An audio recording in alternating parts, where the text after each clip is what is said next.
परम शांति बाबूजी आपका स्वागत है। आज मैं ये जानना चाहता हूँ कि मृतक आत्मा अपनी हत्या के बारे में हकीकत क्यों नहीं बताती अपने मृत्यु के बाद। और ऐसे ही 3-4 और क्वेश्चन है, लेकिन शुरुआत करते हैं कि मतलब मृत्यु के बाद जो है आत्मा पावरफुल हो जाती है या कमजोर, ये बताइए आप। देखो, आत्मा किसी का हत्या हो जाती है, किसी का खून हो जाता है, तो वो आत्मा अगर चाहे तो किसी में प्रवेश कर कर अपनी हत्या के बारे में पूरा भेद खोल सकता है। ठीक है। मैंने बहुत टाइम पहले एक बार एक टीवी में देखा था कि विदेश में एक आत्मा ने कोर्ट में किसी जो गवाही वाला था उसमें प्रवेश करके वो आत्मा ने गवाही दी कि मेरा खून ऐसे हुआ है, प्रैक्टिकल बता दिया सब कुछ। हाँ। मगर कोर्ट ने ये माना कि भी किसी आत्मा प्रवेश करके बोलती है तो हम उसकी तो ऑथेंटिसिटी नहीं होती। ऑथेंटिसिटी नहीं होती, मानते नहीं है, इसलिए वो भी उसको सत्य था तो भी नहीं माना। और प्रैक्टिकल गवाही को उसके देती है। मगर जो गांव में जो भूल दुजा, ये क्या बोलते हो, भूत निकालने वाले क्या बोलते हैं? ओझा। ओझा लोग। ओझा लोगों में आप घर में जाओ, जैसे जोगनी देवी है, ये देवी है, ये देवी है, तो उसमें ये आत्माएं जब प्रवेश करा के दूसरों में बोलती है कि मेरा ऐसा खून या मेरा ऐसा हुआ, ऐसा कि नहीं बोलती है। गांव में मैंने बहुत देखा है, मैं गांव में क्या रहने वाला हूँ। तो ऐसी आत्माएं जब ओझा लोग होता है, जब किसी में प्रवेश करा के वो बोलती है तो प्रैक्टिकल में सब कुछ बता देती है कि मेरे साथ ऐसा हुआ, ऐसा हुआ, ऐसा हुआ, ऐसा हुआ। मगर उसको बोलने के लिए कुछ आवश्यक चीजें चाहिए ना, वैसा एटमोस्फेयर चाहिए, किसी में प्रवेश करके बोले। मगर किसी में प्रवेश करने की ताकत ना हो, कमजोर आत्मा हो, तो प्रवेश करके कैसे बोलेगी? और जिसका खून हुआ है, तो खून करने वाली भी एक सूक्ष्म जगत की आत्माओं का एक ग्रुप होता है, तो वो सूक्ष्म जगत वाली उसको पकड़ कर रख देते हैं, इसलिए उसको बोलने नहीं देते। जैसे हम थूल मनुष्य जीवन में होता है ना, तो उसको चुप करा देते हैं ना, भाई तू सत्य नहीं बोलेगा, कोर्ट में गवाही नहीं देगा, नहीं तो मार डालेंगे, ऐसा होता है ना। बिल्कुल। ऐसे जिसका खून कराने वाली आत्माएं होती है, तो सूक्ष्म जगत वाले ही थूल खून बुन कराते हैं ना अंतर। हमने कई वीडियो में बोला है, सूक्ष्म जगत वाले ही थूल जगत को चला रहे हैं।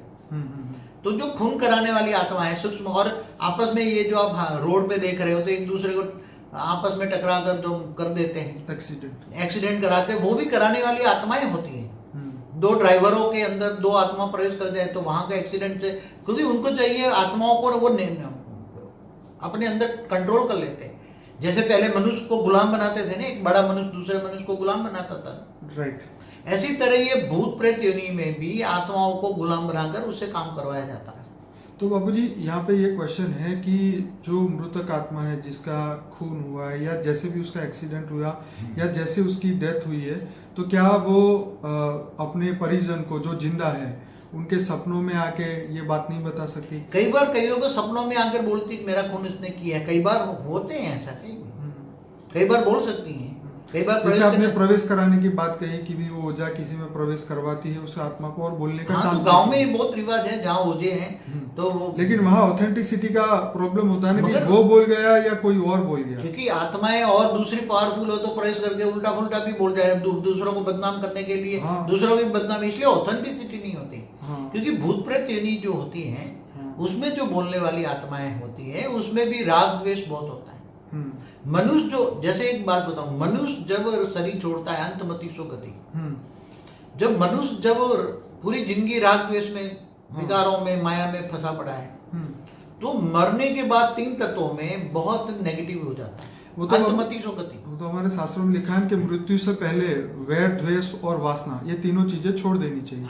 क्योंकि मृत्यु के बाद तो ये छोड़ नहीं पाएंगे। मगर आत्माओं में इतनी शक्ति नहीं है, ज्ञान नहीं है, आत्मस्वरूप का ज्ञान नहीं है कि तुम आत्मस्वरूप बन के परमात्मा को याद करो। तो आत्मा जो तमो प्रधान बन गई है, तो सतो प्रधान कैसे बने? तो बाबूजी यहाँ क्वेश्चन ये है कि मृत्यु के बाद आत्मा पावरफुल हो जाती है या कमजोर?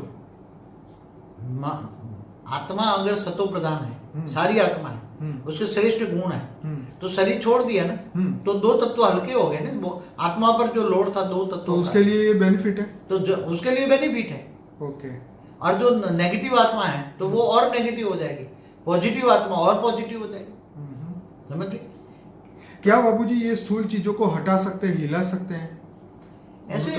ऐसे कई आत्माओं का संगठन बनता है, बहुत आत्माएं एक रूप हो जाते हैं, तो एक रूप होकर ये आत्माओं को उनकी दृष्टि डालकर उसको हिला सकते हैं, कर सकते हैं। ओके। आत्मा स्थूल चीजों को हिला, क्योंकि हमने बहुत सीसीटीवी कैमरा में देखा कि रात को कुर्सी हिल रही है, कभी कुछ हिल रहा है, तो ये चीजें कर सकते हैं। एक दिल्ली की करकाडुम्बा कोर्ट के अंदर ऐसा बताया था कि कुर्सी हिल रही है रात को, या हाँ, प्रैक्टिकल कर सकते हैं, मगर ज्यादातर आत्माएं जो होती है ना, वो स्थूल दुनिया में ज्यादातर वो फिर एक दूसरे को बांध के रखती हैं, इसलिए स्थूल दुनिया में ज्यादा ये कनेक्टेड कम होती हैं आत्माएं। बाबूजी, एक और क्वेश्चन है, क्या मृतक आत्मा अपनी आत्मा की जो रिकॉर्डिंग की सभी बातें हैं वो मृत्यु के बाद जान सकती है? देखो, आत्मा के अंदर कई जन्मों का रिकॉर्डिंग पड़ा है। एक मिनट, हाँ, मगर मरने के बाद एक ही जन्म उसको याद रहेगा ना। मैं वही आपको कह रहा हूँ कि जैसे अभी जो जिस व्यक्ति की मृत्यु हुई, हाँ। तो उसको तो सिर्फ यही जन्म के बारे में यही जन्म फिलहाल की पता बात है, इससे अगले जन्म की उसकी मेमोराइज नहीं कर सकते। मृत्यु के बाद भी आत्मा हल्की हुई, हाँ, मगर दो तत्व हल्के हो गए, ओके। मगर उससे अगले वाला जन्म का जो रिकॉर्डिंग इसकी आत्मा में इमर्ज करने के लिए आत्मा को तपस्या करनी। तो जैसे वो 198 करोड़ साल से धरती पे आई है, तो क्या इतने जन्मों का कोई रिकॉर्ड उसको कुछ याद नहीं होगा? एक ही जन्म का याद होगा, इससे अगले जन्म का। देखो, आत्मा के अंदर सब रिकॉर्डिंग तो पड़ा है। जैसे कोई आत्मा 198 करोड़ की है, कोई पहले परात की है तो खरबों साल की है धरती पर, या दूसरे यूनिवर्स से आई है, तो कोई गैलेक्सी से आई है, कोई मल्टीवर्स से आई है, और वो तो बेहिसाब समय की है। मगर वो मनुष्य बन जाती है ना, तो उसके अंदर वो आत्मा पर कई आवरण चढ़ जाते हैं, लेयर्स चढ़ जाते हैं। उसके अंदर आकाश तत्व, वायु तत्व, अग्नि तत्व, तो 3 तत्वों का जो लेयर है उसकी आत्मा पर, वो आत्मा की शक्ति को दबा देती है। इसलिए आत्मा न चाहते हुए भी आत्मा उसको इमर्ज नहीं कर पाती। आत्मा को मेमोराइज करना पड़ता है ना उसको। तो आत्मा अगर वो त्याग और तपस्या थोड़ी करे और आत्मा के अंदर पावर हो जाए, उसके अंदर आत्मज्ञान की शक्ति हो, आत्मा आत्मस्वरूप बन जाए, चाहे मनुष्य आत्मा हो चाहे प्रेतात्मा हो, उसको आत्मस्वरूप ज्ञान हो जाए और आत्मस्वरूप बनकर परमात्मा को याद करे, ऑलमाइटी अथॉरिटी को, और आत्मा में पावर आ जाए, आत्मा तमो प्रधान से रजो बन जाए ना, तो जैसे जैसे आत्मा में पावर आ जाती है उसके अगले जन्म उसको याद हो जाएगा। तीसरा, इससे आगे जन्म 200 साल पुरानी बातें, 500 साल, 1000 साल, आत्मा में पावर आएगी। मगर आत्मा में पावर कहाँ से आएगी? वो तो परम प्रकाश चाहिए आत्मा में। आत्मा में पावर तो ऑलमाइटी अथॉरिटी से ही आएगी, परम प्रकाश चाहिए उसको। अच्छा बाबूजी, मृतक आत्माओं का क्या लिमिटेशन होता है? क्या उनको भी किसी बात का दुख होता है? क्या वो? हाँ, मृतक आत्मा भी जैसे मनुष्य 5 तत्वों में, ऐसे वो 3 तत्वों में। दुख तो रहेगा ही, मतलब दुख तो रहेगा ही रहेगा। कर्म बंधन भी रहेगा ना उसके अंदर। कर्म बंधन है तो दुख तो रहेगा। कर्म बंधन के कारण वो एक दूसरे से, मतलब जीते जी जो दुख आपने भोगने बाकी रह गए वो मृत्यु के बाद भी भोगने तो पड़ेगा। जो कर्म बंधन आत्मा के साथ है ना, कर्म बंधन, हाँ, मनुष्य जन्म में जो पूरे नहीं हुए, हाँ, और दोबारा वो जन्म ले नहीं सकती, हाँ, क्योंकि दोबारा जन्म लेना बहुत मुश्किल होता है। हाँ, इसलिए 3 तत्वों में भूत बन के भटक रही हैं। हाँ, तो आत्माओं को कर्म बंधन तो आएगा ना। ओके। तो सूक्ष्म जगत वाली दूसरी आत्माएं भी उसको परेशान करती है ना सूक्ष्म जगत में। ओके। दूसरी आत्माएं भी उसको गुलाम बना के काम करवाती है। बहुत बहुत है अंदर। मैंने तो जब मैं योग में बैठता हूँ, आत्मस्वरूप में स्थित होता हूँ, तो ऐसे सूक्ष्म जगत की पूरा का पूरा देख सकता हूँ, आत्माएं क्या कर रही है, क्या करनी है, पूरा देखता हूँ मैं सभी लोगों को ये रिकमेंडेशन करूंगा कि बापूजी का एक वीडियो है लाइफ आफ्टर डेथ पार्ट 1 और 2, जो कि बहुत इंटरेस्टिंग है और 16 लाख लोगों ने देखा है और 7,000 लोगों ने लाइक किया है उस वीडियो को। तो लाइफ आफ्टर डेथ वाला वीडियो जरूर देखिए।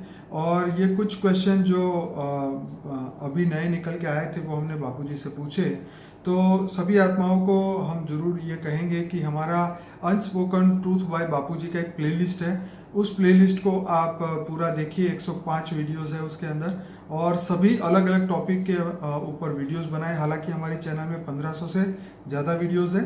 आप हमारा ऐप भी डाउनलोड कर सकते हैं जिससे आपको 25 प्लेलिस्ट की लिंक सीधी आपको आप अपने मोबाइल से ही खोल पाएंगे। तो इसलिए ये वीडियो के नीचे जो डिस्क्रिप्शन बॉक्स है उसके अंदर ऐप का लिंक दिया है, प्लेलिस्ट का भी लिंक दिया है। तो ये ज्ञान आप जरूर सुनिए, देखिए, लोगों को इसके बारे में और जागरूक करिए ताकि सभी की आत्माओं का कल्याण हो पाए। बहुत बहुत धन्यवाद बापूजी। परम शांति।